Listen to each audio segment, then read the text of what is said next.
Fast forward, my man will say a more cover embra channel your social swamps I'll say a pop creation television. Political stories are training me big headlines near Jemre na EDB Aksumo Ewaha. Need me on Braxi Muse Ende, AD Kanya message will be to me. Subscribe to the channel, hit on notification bell, share a map of friends to answer into me. Can be an idiom, a yana will leave a comment under the comment section. And make sure when your cases are in sir. Young Raying Sim. Welcome back on the AM show, and at this juncture, yes, we've done a bit of a switcheroo. I'm going to bring you my blunt thoughts at this point in time, and I've titled it A Legislative Slap, an Executive Clap, and a Contractual Flap. My breakdown. A legislative slap, an executive clap, and a contractual flap. My breakdown. So the clap here, of course, when they say someone is about to get clapped in a certain way, there are going to be consequences.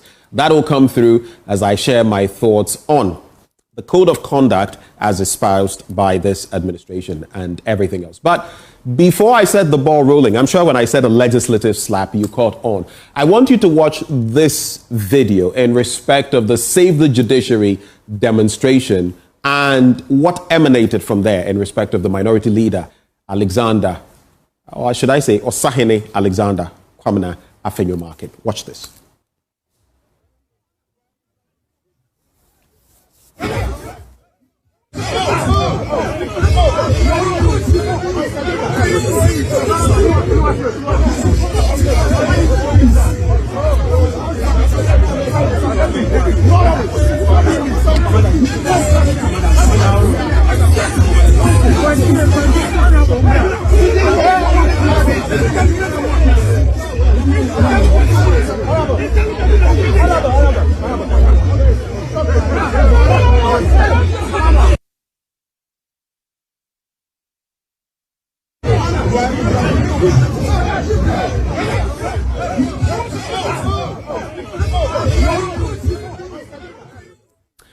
Welcome back. So let me just ask you, though, before I start with some of these thoughts. If let's say, Benjamin Akakpo went out and did that, what do you think the consequences would be if I hit a police officer? Ponder on that, chew on it, ruminate on that. But the claim made by the minority leader is that a police officer assaulted him, and that was his response. Now, no media captured Afenyo's assault. That's something to think about. He claims other senior police officers saw this officer's actions and even protested those actions. Again, that the officer hit him on the chest, close to his heart, as he says in that statement, and that it was an action specifically targeted at him. Let's be fair to him as well. But I have a few questions. If not for the video that emerged in respect of Afenyo Markin allegedly assaulting an officer of the law, my question is, would we have heard anything about this other attack, so to speak, until the video started trending? I hadn't heard anything about Afenyo Markin and this alleged assault. In fact, knowing the minority leader and part of how he approaches matters, I suppose he would have addressed the police officers right there, calling on the media to witness or to report the incident about this assault on him, that he had been assaulted in a targeted action, just as he bemoaned a certain story put up by our online portal seeking an apology, right? This was at the start of the Save the Judiciary demonstration, actually. So that is my first point that I'd like to make. If indeed something like that had happened, that would be the likely reaction I would think the minority leader would bring to bear. But I could be wrong. Again, is he saying these supposed police officers whom he claims witnessed the incident would be willing to testify to that effect? Would they? The police is on the beat. They say they are investigating. In any case, as a legislator or a legislator, knowing the gravity of striking an officer of the law, would he say that was justifiable to lash back at a police officer, even assuming what he purports is true? What would have been the right thing to do in Afenyo Markin's eyes, as not just an MP, but a leader of one side? In effect, is he saying, I was assaulted and so I assaulted in return, especially as he's a lawyer as well. So journalists have been manhandled in the past by police officers. They did not physically assault them back. Imagine if a journalist did that. I put myself in that position at the start. What the reproach would be. But can an MP do it and get away with it? Assuming what we know. Because again, like I said, we have one video.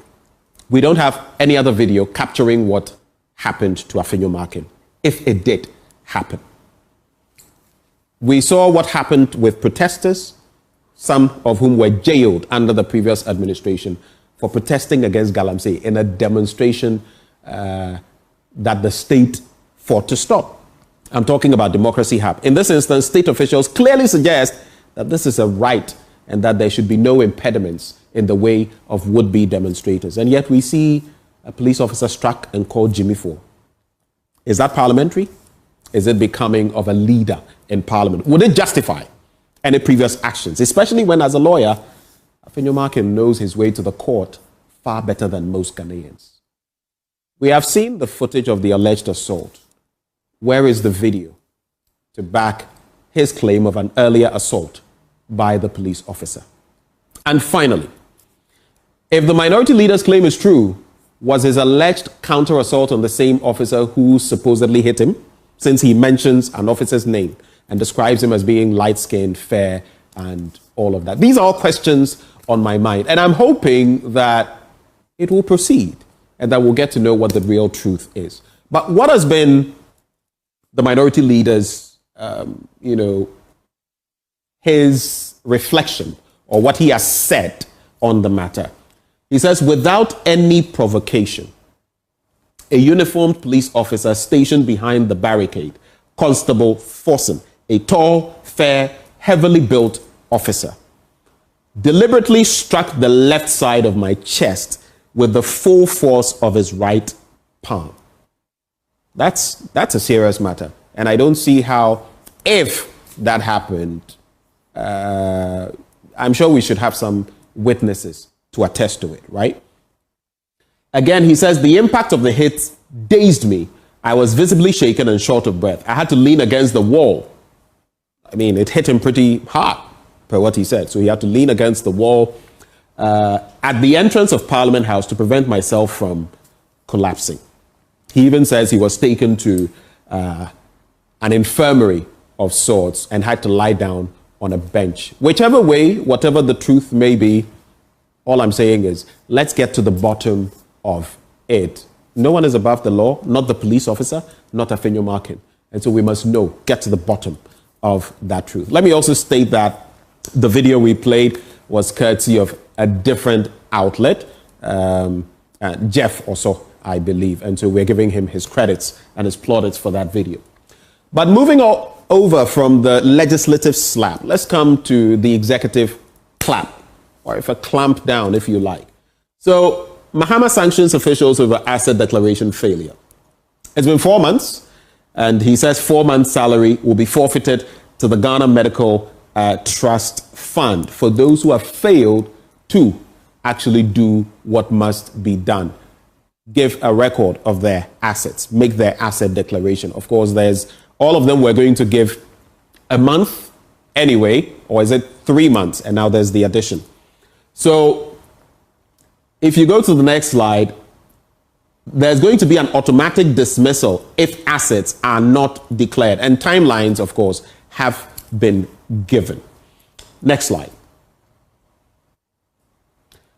So what exactly is this code of conduct? Some have also said it is not steeped, rooted fully in law, and that if we're going to proceed with this, then some changes ought to be made, some amendments ought to be made. But it says declare conflicts of interest and avoid ostentation. Any conflicts of interest. This right here has been a major problem in our governance. Conflicts of interest. And we've seen so many of them, from the Public Procurement Authority to a lot of the purported scandals we had within the last few years. A lot of them have been based on conflict of interest, where I'm in a certain position, but I'm also benefiting from transactions of the state that eventually come back to an entity that I may own or have shares in or be a director of.